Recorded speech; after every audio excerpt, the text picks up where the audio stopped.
Just splash a bit of terps on there. So the first thing that I always do is, let me put that one. Maybe I'll do that one there so you can see what's going on. Right. I'm going to do a wash.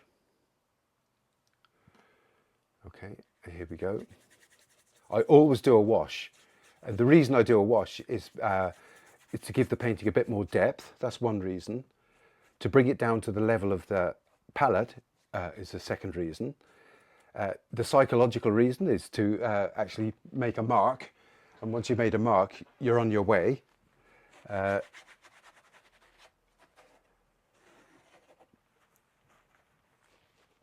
There's three good reasons for doing a wash. You see now it's kind of the level of the wood that I'm painting on. Okay, so drawing. I always draw using my burnt sienna, just maybe a little bit of blue in it, okay? And when you're painting, you have to measure first, okay? So let's see, I'm going to put I want my apple to be about that big, okay? Because I want to show a bit of the background, top and bottom, okay? Maybe I'll just make it slightly bigger on there.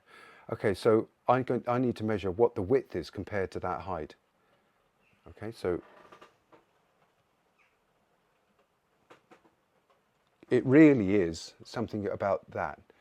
So you set the size that you want to paint it at, to make it fit comfortably within the canvas, and then you size it accordingly. So I want something that's that width of that size there, about that size.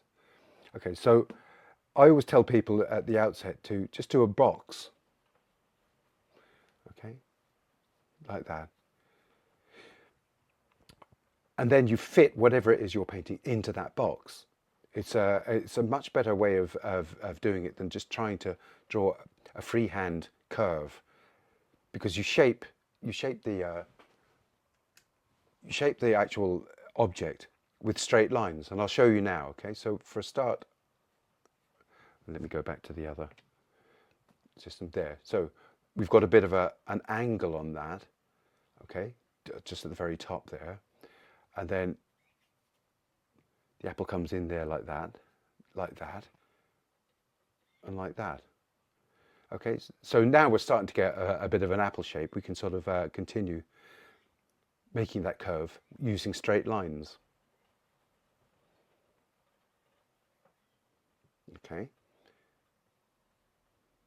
And you don't have to get it perfectly right this time, because we're going to sculpt it into shape anyway. So there's our curve there. And then the background kind of emanates out of a bit above, actually, a bit above halfway there. Okay, and we've got a shadow. That's a shape too, so you've got to put that in, register that. Shape, shadow there. We've got the bit that the stalk emanates from there, and we've got stalk coming out. We can always sort of adjust that later. And all here is just a dark, okay? Now, at this stage here, you really want to have decided for yourself that there's our reference there, okay? So you can see where the darkest dark is, can't you? It's at the very bottom, really, of the apple, where the least amount of light is getting through, and probably the right-hand side of that background. They're the darkest parts, with the shadow directly underneath the apple as the darkest dark. And then the lightest light, you can see it there. It's that hot spot on the top left of the apple. And you can see one just behind the stalk as well. They're the two bright points. We've talked about the brightest bright and the darkest dark. You can mute yourself there, Barbara. When I was a youngster, we used to have scanners that occupied the size of a room. They had to have a room just for the scanner, and one of the jobs was to, if you had a little transparency to work from, that you had to that you had to scan, you had to look at the transparency under with an eyeglass and tell the scanner where the brightest bright was and where the darkest dark was, and then that you could commence the process of scanning. Obviously, you don't have to do that now because the software is doing it for you. But that's what you do in painting, but you're doing it by eye, and it just tells you the parameters of your painting. Where's the darkest dark? Where's the brightest bright? Everything comes between those 2 points. Okay, so it's good practice at some time around the drawing stage to determine where the darkest dark is and where the lightest light is. Okay, so we've got everything but details on the apple. So the light is actually emanating from the upper left of that apple. So there's a dark part here, and I'm just going to register that too. So it goes there like that, because there's the darkness, there's the tone, the values of the color, and also the color itself, and try not to get them confused. Right, so there we have, that's our drawing, we're ready to paint. Okay, so the first thing I'm going to do is the blocking in stage. Right, so I'm going to choose my colors. I'm going to do the apple first because the apple is the star of the show. I'm going to make up the red first, okay? The brightest bright, or the kind of the most glorious part of this painting, I suppose. So red, it's very dark and intense, so I'm going to put some blue into it. So permanent rose and cobalt blue. And it's not the darkest dark, but it's pretty dark. So I'm going to touch it, just a little touch of black. Okay. And I'm going to put that in first. That's all around there.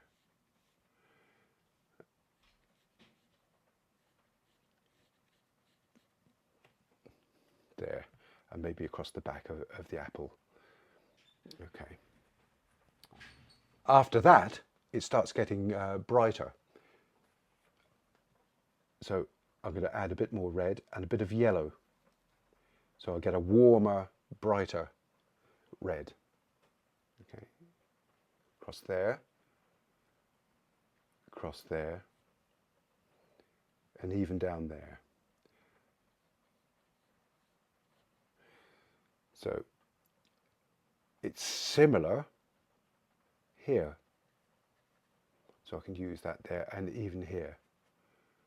Generally speaking, that all around there is either an orange or that kind of dark yellow.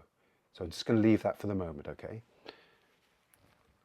So I'm just defining the blocks. Let me do that yellow. It's quite a rich yellow, so I'm going to grab some of that there. Maybe I'll put it over here so you can see it a bit better.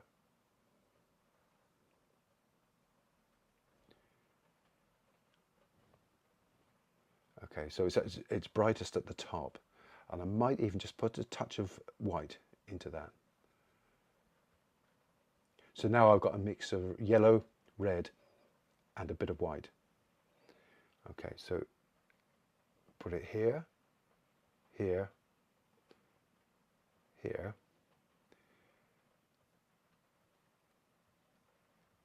There, and I'm going to do the kind of the extent of that yellow to about there. Because this is all an actual mixture of the two here. So I'm just going to do that later. Now, it's as this sort of turns away from the light, it's going to get slightly darker and grayer. So I'm going to put just a touch of black into that yellow. So it's slightly grayish. Put that there and there. Right, and now it's the turn of the background and the foreground. And I'll start out with the foreground because it's the lightest. So it's generally a green. It's very light. And I'm not worried about the pattern just yet, okay? So I'm just looking at the background, which is a slightly light grayish kind of green. So let's see if I can make that. So white plus blue will make a light blue, plus yellow will make it into a green. Maybe if I put a touch of red into it, a bit more yellow. It's a light grey green, so a bit more yellow and a bit more blue. Always mix incrementally. A bit more yellow. Something like that. Okay, let's see what it looks like. That's not too bad. That'll do. Now, there's a shadow being cast by the apple. Okay, you can see it there running around. I drew it, put it in my drawing here. And so that, to me, it's gone very blue, hasn't it? So let me make a shadow version. I put a bit of black and blue into that. A bit more blue, a bit more white.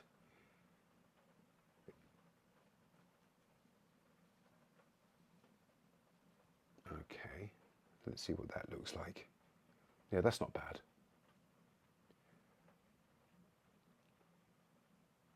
A little bit more white into it, I think. Just to lighten it, make it slightly paler. Okay, and block that right up to there.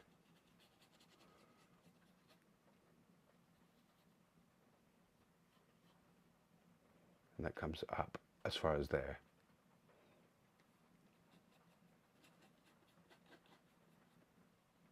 There.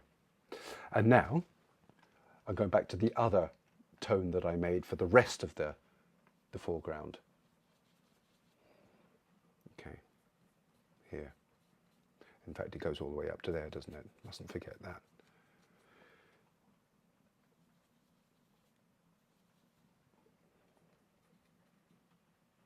Define that a little bit.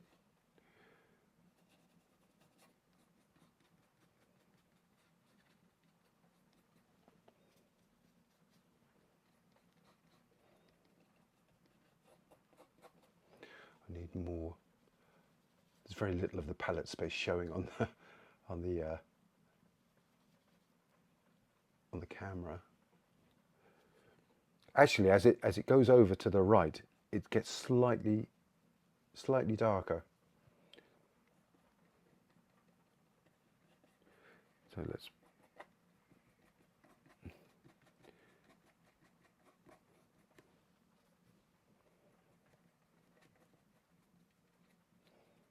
Okay, so that block is done.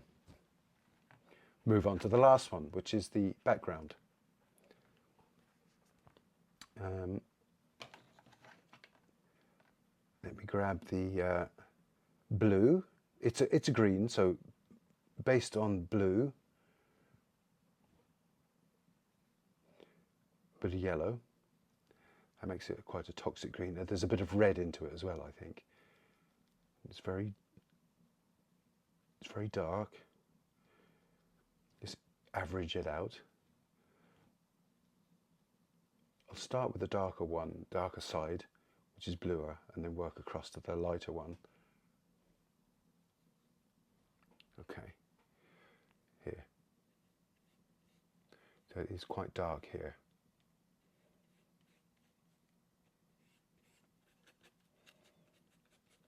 Block this.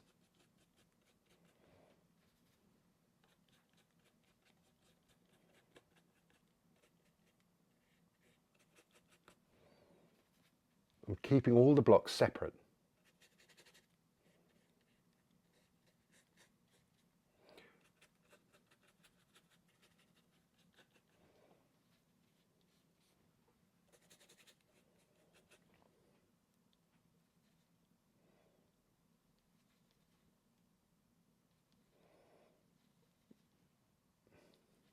Okay.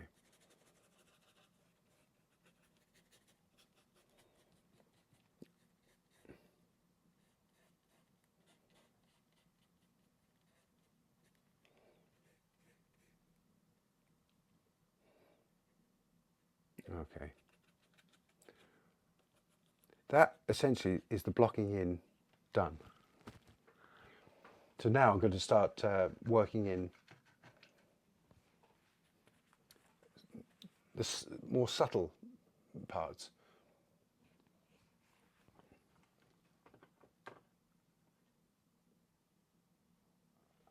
Okay, right. So, do you remember we were here, weren't we? We got a mixture between that red and that yellow. So I've put a bit more yellow into there. And let's put that in. So just along here. You don't have to sort of paint in the direction of the those little marks. You know, the way that the skin has these directional, I don't know, kind of like skin. Well, I suppose it is the skin, isn't it? But you don't have to start doing these little. I often see people doing these little marks. Don't do those, especially not yet. And anyway, you're not doing an illustration, so it's not meant to. You're not trying to sell apples here. You're just trying to describe them. Okay, there's a bit of it here and here, and then as it goes around, it gets darker. So I'm just going to add in a touch of black to the same color. Black is very useful to make shadows, but it's absolutely useless for everything else. Okay, so only use it to make shadows. So here, and your strokes are kind of random. They sometimes go athwart the direction that you know that the painting seems to invite. Right, I'm going to push that up a little bit. I'm going to make the apple slightly rounder, because painting is all about sculpting and modeling. There. Okay, there's a bit of a dark there that I missed before. Okay. So now we're going to try and do this bit here, which is slightly greyish underneath. So it is that yellow, slightly darker, with a little bit of black put into it. Here. Okay, that's fine, even there. Now, the stalk is a kind of a dark. It's a dark red, little brown. I'm going to put a little bit of burnt sienna into that, and I'm going to do a tiny, delicate little stroke here. Okay. There's a light point on the top of it. I've made the stalk longer because I think it needs it. There's a light greenish colour on the top of it.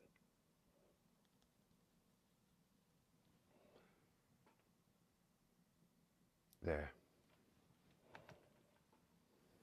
Okay, and then underneath, it's back down, almost back down to that yellow, so I'm just going to put that there. All right. Next thing is back to the subtleties. I'm going to push the apple out there as well.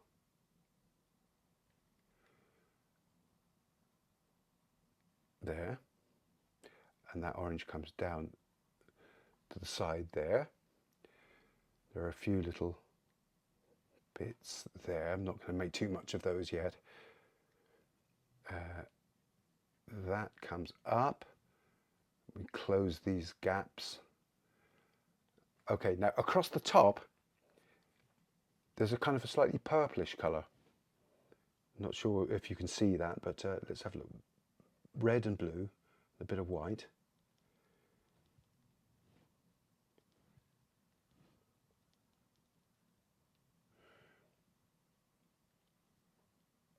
I'm going to put that there and across there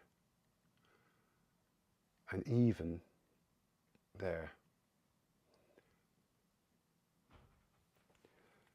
And as it comes down here, this is the interesting thing. Okay, so this is the travel of light. Okay, so the light is coming from kind of this direction, okay, there, like that, and it's hitting the apple and it's illuminating the apple, and as the apple moves away from the light it gets darker, and then it casts a shadow, which is what you can see here, but then the light bounces back up. Okay, so I'm going to grab my shadow color, this one here, and bounce it back up to here.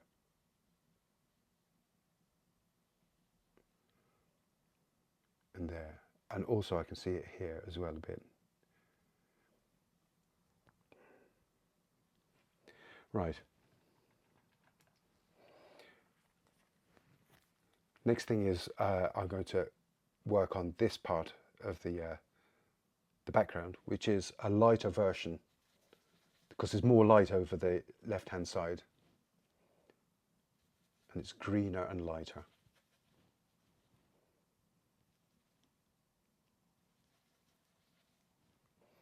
Okay. And that means I can sculpt this stalk a little bit as well into the delicate little thing that it is. Okay, and that could go, I think, a little more yellow into it wouldn't be amiss. Okay, so, and I can join this up.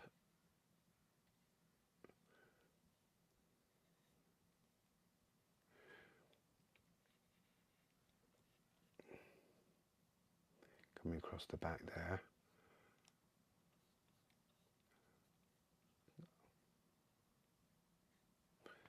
Okay, you've got that. And now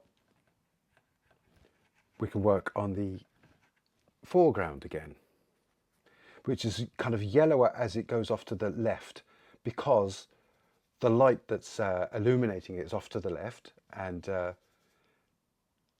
it's warming up the left-hand side. Okay, there, like that.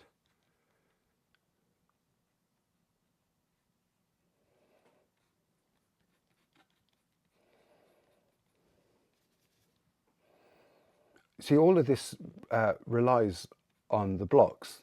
The blocks are what carry the weight of the painting.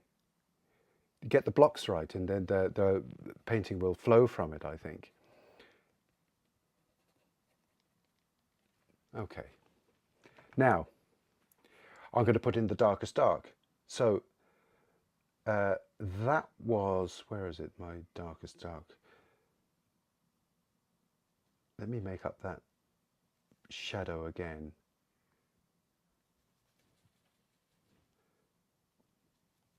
The shadow was kind of bluish, bit of white, a bit more blue. I'm just going to put that in first there. This is not quite the darkest dark, but this needs to go in because there's a graduation.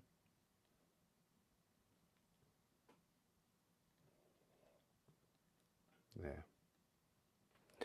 And now I'm going to put in the darkest dark. So I'm going to get some burnt sienna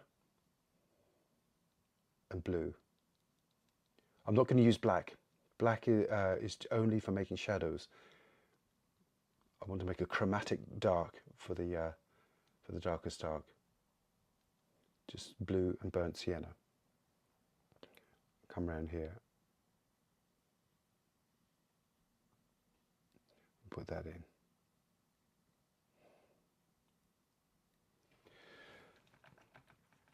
Okay. Now, just before I do anything else, I want to close that gap.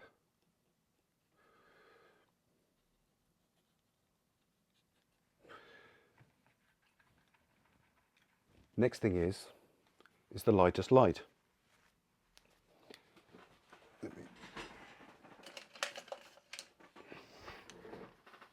Okay, so it's, to me, looking at the actual object, you're just seeing a photograph because I just don't have a camera to set on it. it's kind of like a pink, a very light pink. So can you see me mixing that? So I'm going to mix that here. Okay, so a bit of yellow and a bit of red.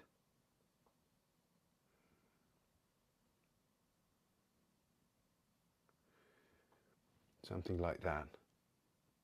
It's different from what you can see, I think. And it goes here. I'm going to put that on. Twist the brush around a little bit, then leave it. Then there's another slightly darker pink here, here, and here. Okay. Now, do you remember we talked about light reflecting back up? There's another one underneath the apple, directly underneath, which is it's a reflection of that cloth. So I'm just going to lighten up a bit of green there. Put the reflected light underneath there, like that. Okay, and there's a slightly cooler pink.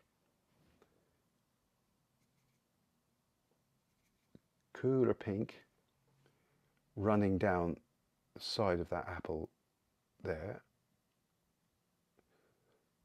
So there's going to be lots of information in this apple. So the one thing you don't do is start blending. People start to blend, and they blend too early in the painting, and there's not enough information in the painting, and it goes flat.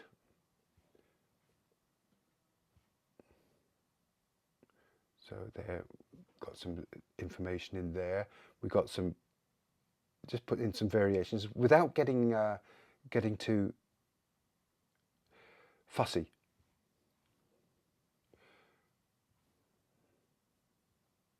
Just putting in little sort of subtleties there. Now, coming up the side of here is that kind of purplish colour again. I can see it. The more you look at an object, the more you see. So it's like that, but I suspect there's a tiny amount of black into it.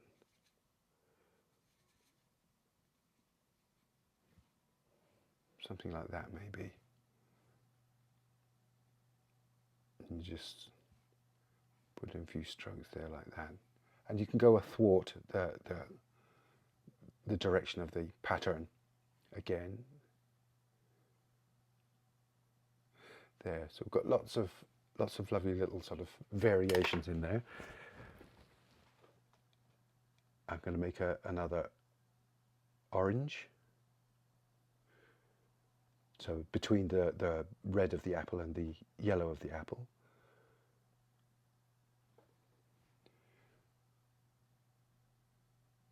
Let the actual strokes, the dabs, show. It's one of the glories of oil painting and acrylics painting, is where you can see the dabs. Just a few of those, not too much. And then somewhere around there.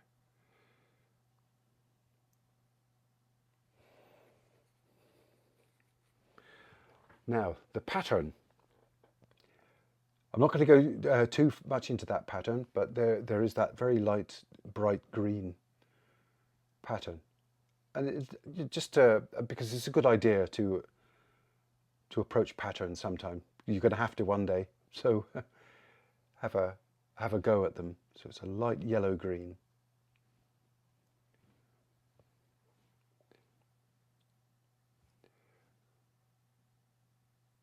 And just give an idea of how the pattern is.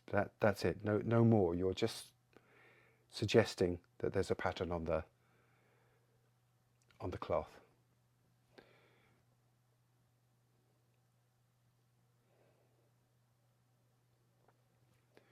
And here too, coming along here.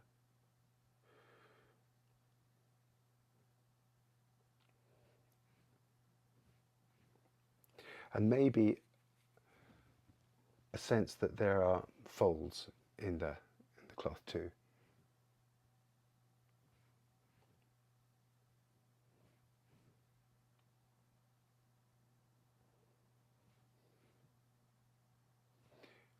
in here like that.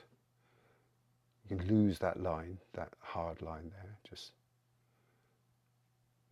And also, to make things look as if they're turning away from you, you can break up the lost and found lines in between objects, especially down when it's turning away from you. You can just soften those edges without doing a major sort of, what do you call it, a blending job.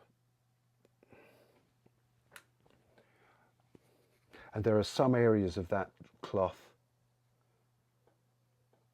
which are light and much more yellow. They're reflecting the yellow light.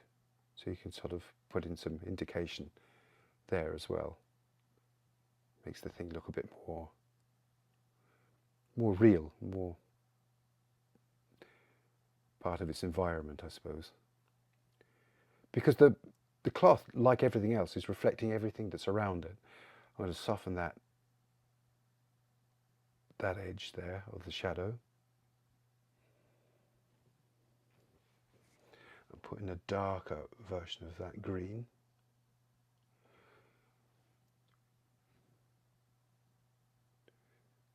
In there.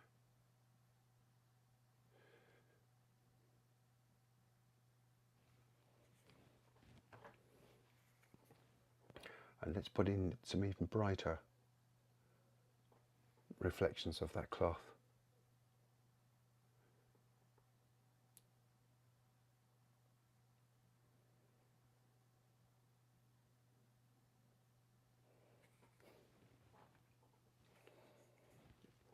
I'm going to put in a really bright now.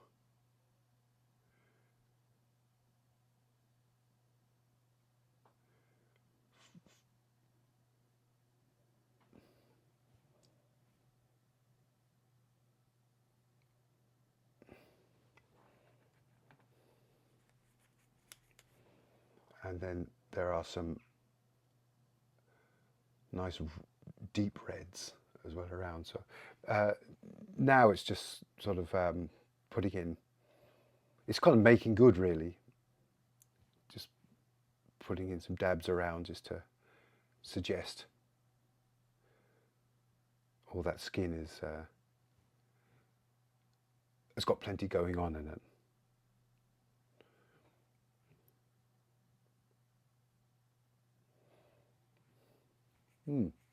There's a kind of a dark orange up there on the up near the shoulder here.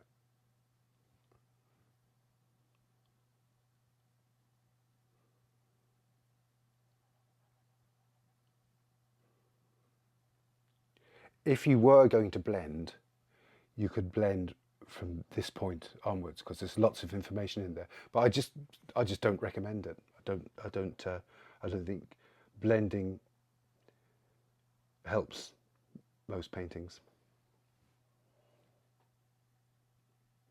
Slight greyish.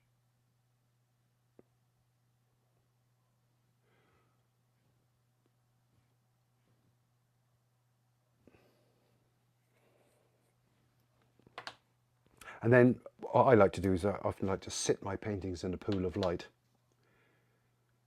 So I can get a light, yellow and blue and red.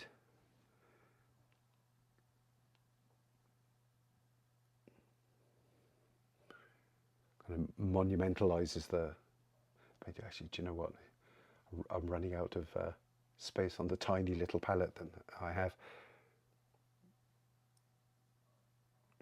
You can shape things to how you want them. And all you're doing is giving variety.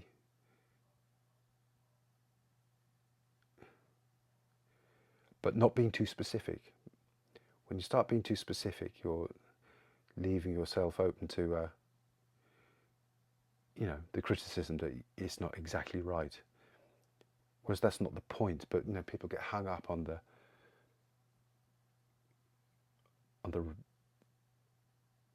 was it verisimilitude of the painting. Still haven't managed to get that pool of light. Hang on.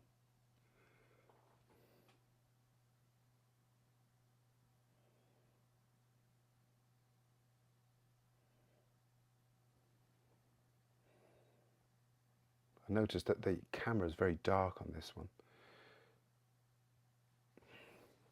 Go back to my green and make it a much yellower green.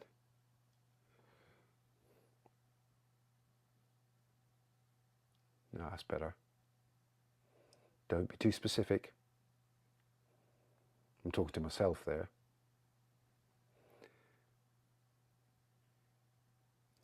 It's giving the idea that there's a pattern.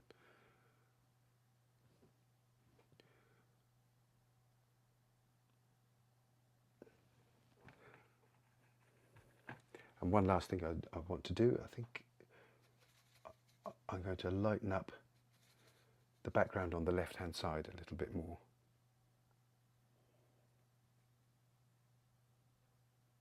Sculpt that down a little bit.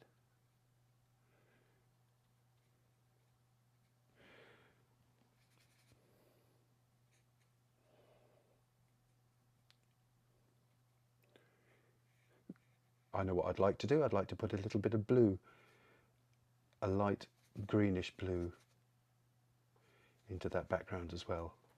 For pig iron, as they say. Just in amongst all the yellowy parts. Who's to know?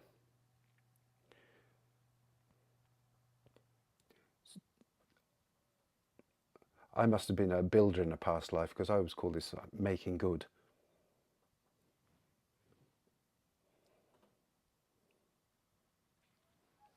And I need to just re-establish that darkest dark underneath. Okay.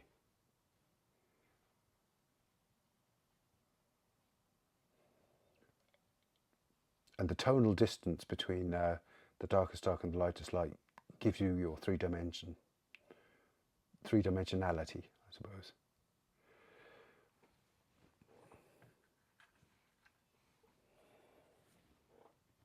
Anything else? Just a few little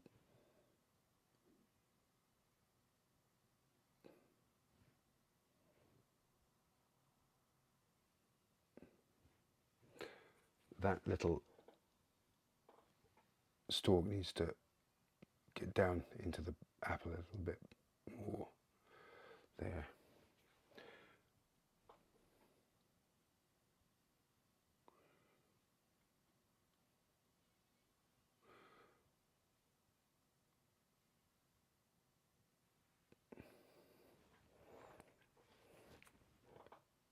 You might not be able to see me. Oh yeah, I'll just do it here.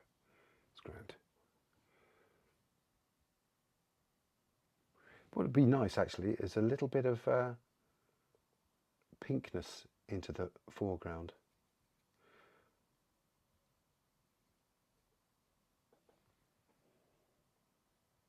Because after all, the apple is reflecting the cloth, but the cloth is reflecting the apple too.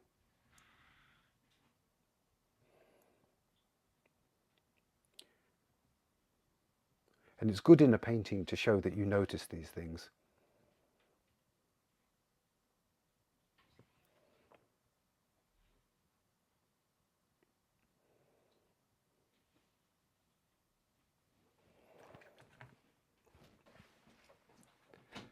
You see a body passing by there. My wife has just come in.